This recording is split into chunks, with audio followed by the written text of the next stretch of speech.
This is a pate de campagne, and this is a terrine de canard. Two glories of French charcuterie. But if you can make a meatloaf, you can make a French pate. It's as simple as that. Today on The French Chef.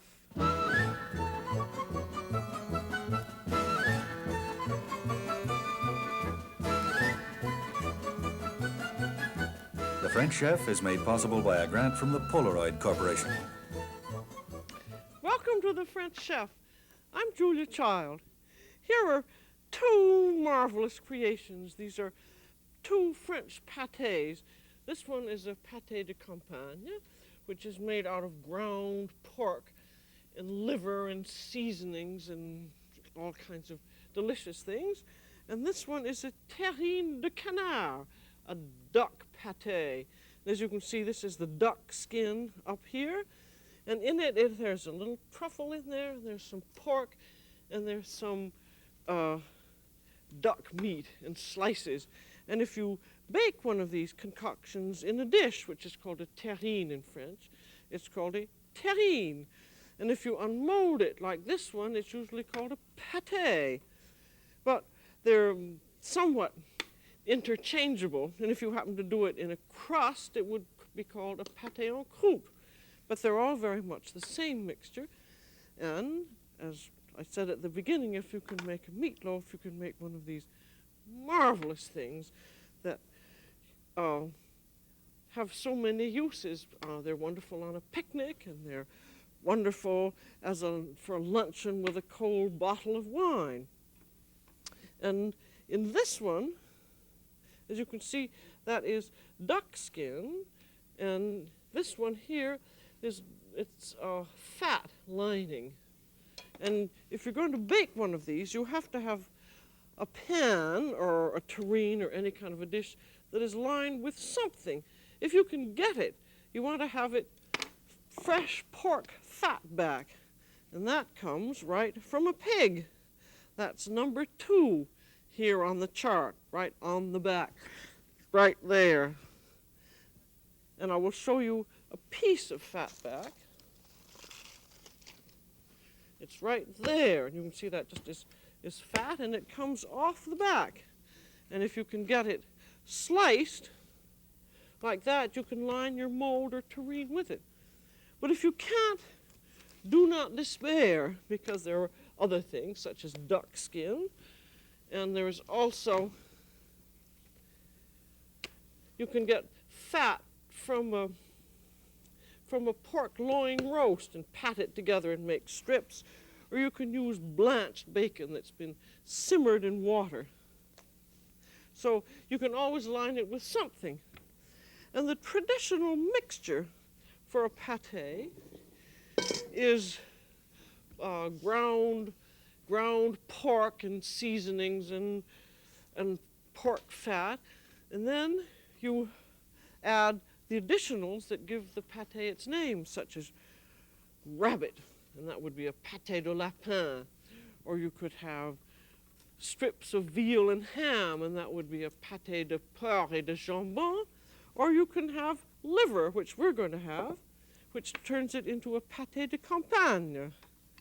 And that's which this one is. And I'm going to give you the proportions for a 6-cup baking dish or terrine. That'll give you about 16 slices. And you want to start out with a meat mixture. And this is here, we have about 1 1/4 cups of ground lean pork and about 1 1/4 cups of pork fat, and then 1 1/4 cups of either chicken fat or veal. And a cup is about 1/2 pound. And put that into a big bowl, and then we have to have seasonings for it. We're going to have salt, pepper, thyme, and allspice, and for salt, we want a scant tablespoon. You always have to over-salt a pâté a little bit because it's going to be served cold, so you have to exaggerate. There's about half a teaspoon of thyme, and about a quarter of a teaspoon of allspice, and about a half a teaspoon of black pepper. And then you have the other additions, which are a clove of garlic, and you just put your unpeeled clove of garlic in a press and squeeze it in, because you want it fine. And then we have cognac,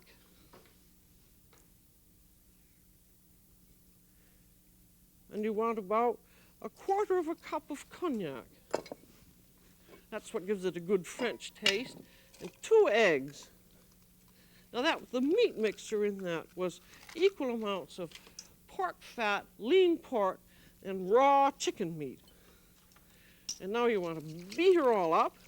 And I forgot we have to have half a cup of onions cooked in butter or pork fat, and then squish her all up well. I have one of these mixing forks. And this is an all-purpose mix for all pâtés, where the chicken meat sometimes gets changed for liver or something else. But you can use this same mixture and the same seasonings if you're going to do a turkey with a stuffing, or you could turn this into a homemade sausage. So I just call it an all-purpose stuffing mix. And now we have our final ingredient, which gives the pâté its name, which is liver. And if you were on the farm doing your own slaughtering, this would be pork liver. 1.5 cups, or about 12 ounces. But I find that beef liver works very well, and it's inexpensive. And that's all mixed up. And now, ready to go into the mold that's been lined with fat. And this can be a bread pan, or you could use a bowl like that. Anything that you could put in the oven and bake.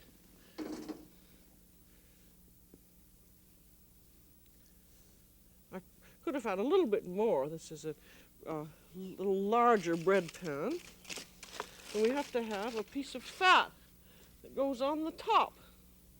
And it's going to have also a bay leaf, an imported bay leaf there and there. And then you put the fat on. And the liver that we have in here has been cut into 1/2-inch dice. There. And there's a lot of fat around here, and that almost all of it renders out. You've got about 2 cups of fat that renders out of this after it bakes. And the reason you want the fat is that you don't want the meat to crust as it cooks. And you also want it to baste the pâté. And c'est comme ça dans les pâtés français. They always have it, so that's part of the tradition. And then you want to cover it with a piece of foil. Then if you're using a bread pan like this and don't have any actual cover, you can just manufacture one, something like just a cookie sheet and a rock or something else. Then that's ready to cook, but you don't have to cook it right away. What's the nice thing about a pâté is that you can fill the mold, and then you can refrigerate it for a day or two, or you could even freeze it. And it's really much better if you're going to freeze it, if you freeze it raw than if you freeze it cooked. Because a cooked frozen pâté is just not very good. So, all pâtés cook in about the same way, and they're almost the same in formula, so let's do another one. And this time we shall do a duck, the duck pâté. And they can both cook together. But we have to have a duck to do the pâté, and it has to be boned. So here's the duck. I've partially boned it, so I'm going to give you a bit of illustration on how to go about it. And if you line your terrine, see this terrine here, that's the duck skin, and here it is unmolded. And this makes an extremely nice and an attractive kind of a covering. I think it's even more attractive than the fat. So we're going to start boning that duck so you can see how it goes. Now, by boning, this means that you want to get, I've boned half the sides. You can see this is the carcass. There are the ribs and there is the breast. And here's the front of the duck. There's the breast and the tail. Turn it over, and to start, just take a knife and slit it right down the backbone and get yourself a sharp little knife like this, a little tough one. And then, this is the way you start. You just begin cutting right down against the carcass, and what you want to do is to keep the skin whole. And you're going to come up to the neck end here. You've got to disassociate the wing from the carcass, and there's this little bone that sticks up here, which is the collarbone. I think boning is much easier if you realize that all animals and all people are made just about the same, though the things look different. Now here you come to the ball joint that attaches the wing bone to the shoulder bone in the neck end, then keep right down cutting. And you want to be very sure that you don't cut against the skin, and you can assure yourself of that by always just cutting against the carcass. Now we come to the leg part, and you've got a ball joint that attaches the leg to the carcass, and then you cut right along here. You're not going to use the tail meat, so just cut the skin right off there, and then cut right down, and you're going to be able to free the carcass. I'm not going into this very thoroughly, but as soon as you get a duck in front of you, you'll see how it works. But you eventually get the carcass completely off. And what you have after you have the carcass off, I'm going to show you that you have the skin. Finally, you take off the meat, and you end up with the duck skin, which is whole. I guess I'll see which side is the top. There's the top, and there's where the wings came through, you see? And when the skin makes a nice covering, and you just push, you take the bones out. You have to take the wing bones, here I'll get this out, and the leg bones out of your carcass. You just cut off the joints at the end there with a big whacker. And then you just have to cut and scrape to get the bones out. And I think the bones take the longest to do. There would be the leg bone when you got that out. And there would be the wing bone. You do that on each side. And then you slice off the meat after you've gotten the bones out, being very careful not to slice the skin. And this there is the breast skin. I'll show you how it looks on the actual animal. It comes off. That's the way the breast skin is, just lies there, and you just scrape it off, scraping always against the meat and not against the skin. If you scrape against the skin, you're liable to make holes. And then the leg and the wing meat, say, would be there, and those you grind up. So this is the ground leg and wing meat. And then the breast meat you've kept whole. And that you're going to slice up and use as a marinade. And you also have the duck liver, which you can use also as a marinade. And along with the ground meat, you have the gizzard. You have the neck, and you have the neck, and I'm going to show you here the carcass. There's your carcass. The neck and the carcass you can chop up and use for soup, so that you're not missing anything out of the duck at all. So I'm going to add that. That would go to the ground meat. And then you want to marinate your breast meat. So cut it up into slices.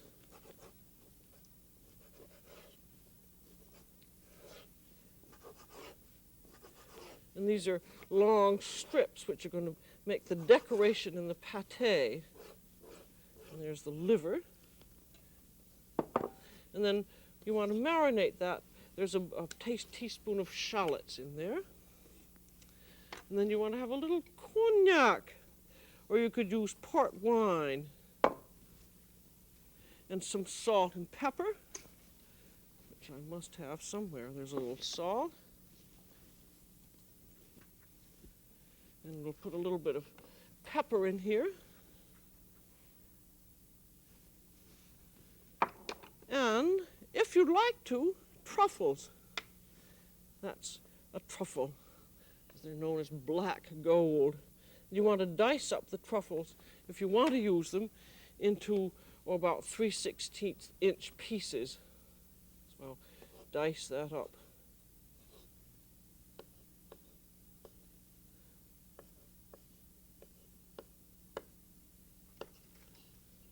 And the truffles go back into the bowl with a few, and there's the juice from the can, and that gives a lovely taste to your pate. And put a few drops of cognac, armagnac, or port wine in there.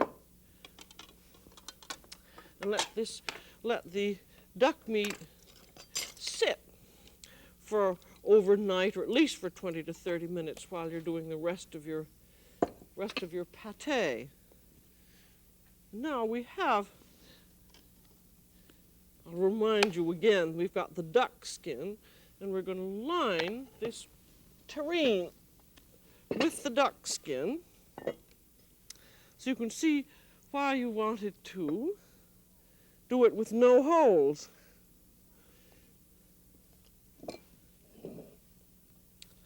So in that goes.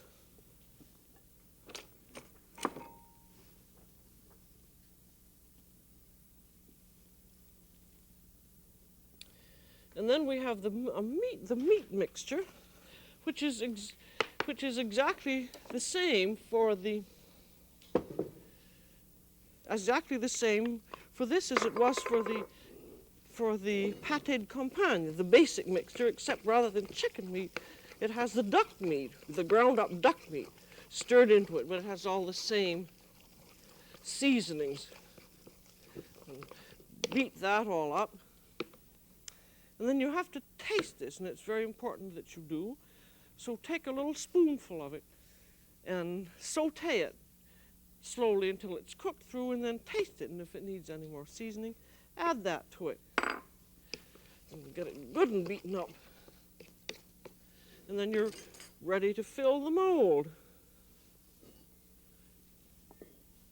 And have a bowl of cold water ready to dip your hands into, because that makes it easier to put the meat in. You can make several. I'm going to do first meat and then the strips of duck meat, and you can do it in several layers. I'm just going to do it in one, mainly to give you the idea. Here's the marinade, which I'm pouring back into the duck meat, and then just lay the strips of meat. And this is what, when you slice the pate, this is what's going to give the design to the slices. And there's your truffles, a line of them going down.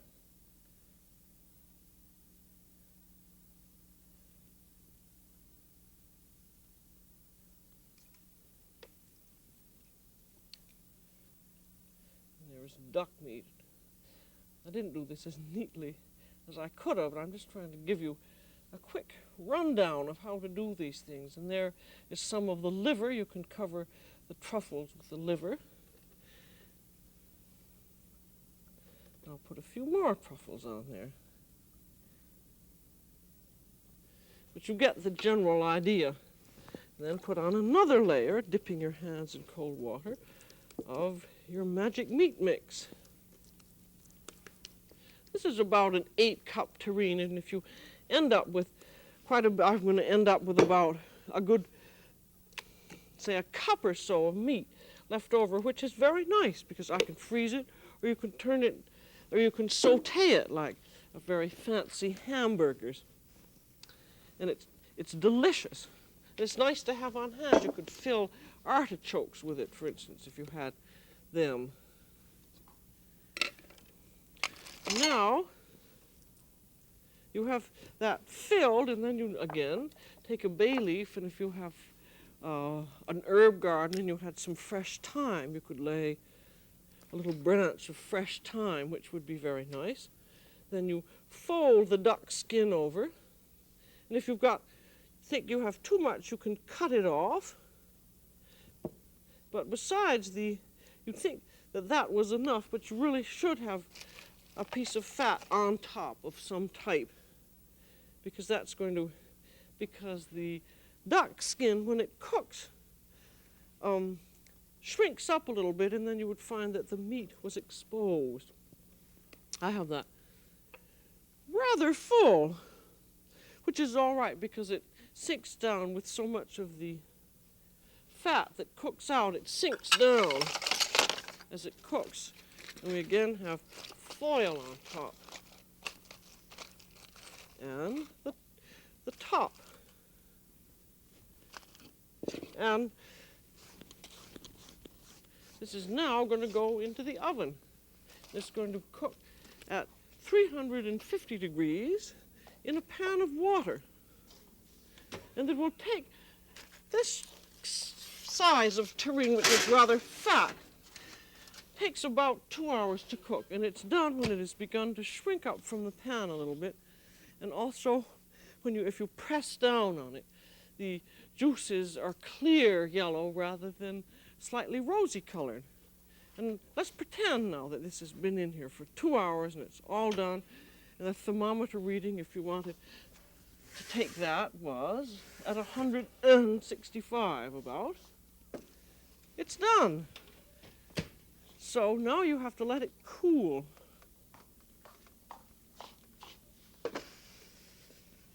And this should cool under a weight.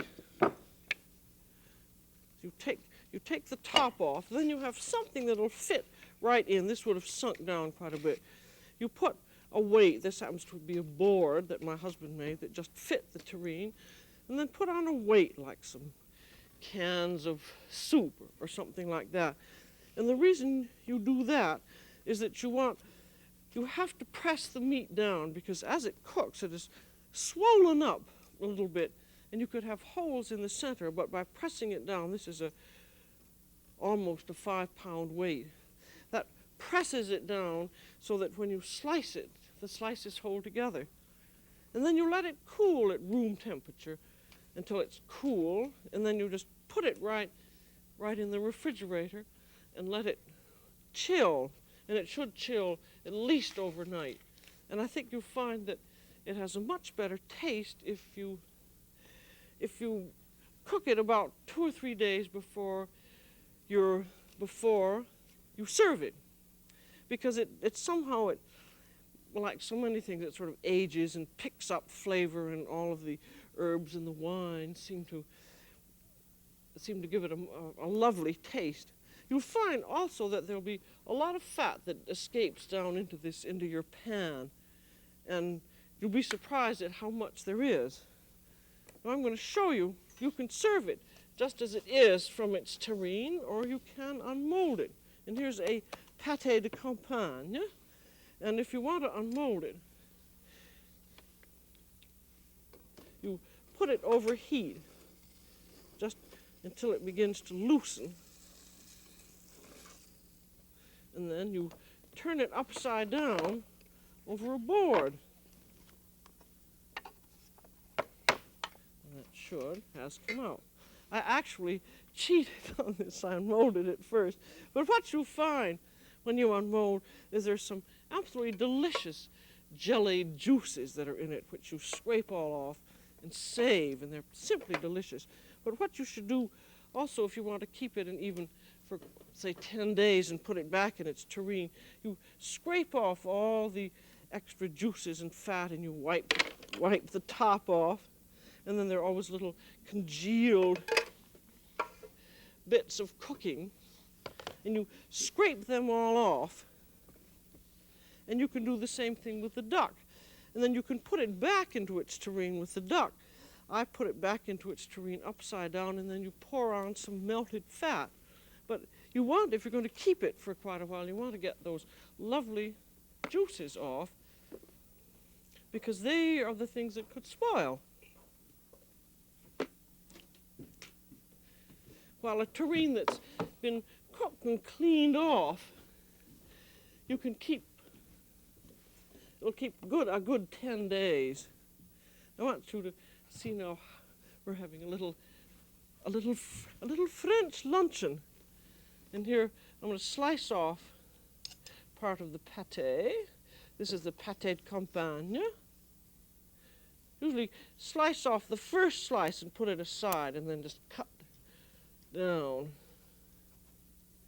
As you can see, that has a lovely little design of the liver. Now with the duck pate, this is a very thick terrine, so you can do bias slices slightly on the slant. And with this, you can just serve salad and French bread, which is really plenty. There's a green salad. I'll put a little bit on the plate to give some color. And then a nice bottle of wine, something like a Beaujolais. But how could you have a nicer kind of a little lunch than French pate and French bread and a little wine? But remember that these are very rich, and you shouldn't eat a great deal of them. It's really not at all like a meatloaf. It's something that you savor a small amount of, so it's really economical from that point of view. So this is really all there is to making a pate. So even if you've just begun to cook, have a party, serve a pate de campagne. Just think that a whole country, France, has made its reputation on pates, and most of them are not nearly as good as this one. So that's all for today on The French Chef. This is Julia Child. Bon appétit.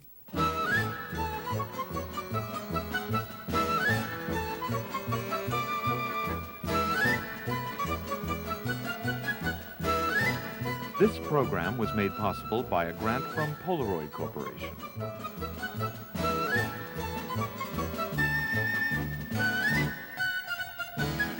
Julia Child is the author of From Julia Child's Kitchen, which includes the recipes from this program.